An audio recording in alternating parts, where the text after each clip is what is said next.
স্বাস্থ্য খাতে প্রতি বছর হাজার হাজার কোটি টাকা বরাদ্দ এবং খরচ হয়, তাহলে চিকিৎসার জন্য এখনো কেন বিদেশমুখী হচ্ছেন আমাদের নেতারা?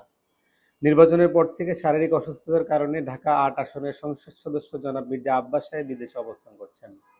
এই সময়ে তিনি জাতীয় সংসদের কোনো অধিবেশনে অংশ নিতে পারেন নাই।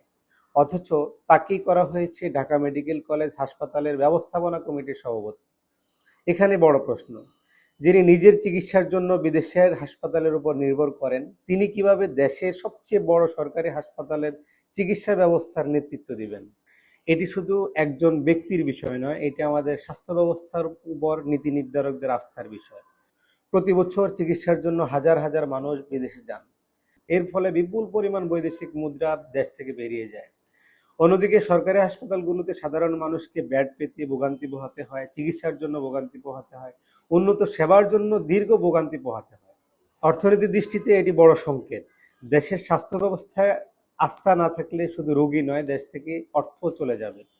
বাংলাদেশ থেকে চিকিৎসার জন্য বিদেশমুখী রোগীর সংখ্যা বাড়ার অর্থ হচ্ছে বিপুল পরিমাণে বৈদেশিক মুদ্রার বহিঃপ্রবাহ।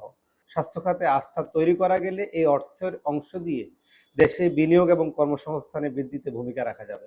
তাই প্রশ্ন একটাই, যারা নিজেরাই দেশের চিকিৎসা ব্যবস্থার উপর আস্থা রাখতে পারেন না, তারা কি সত্যি এই স্বাস্থ্য ব্যবস্থাকে বদলাতে পারবেন? নাকি শুধু পদ আর কমিটি বদলাবে, কিন্তু বাস্তবতা একই থেকে যাবে?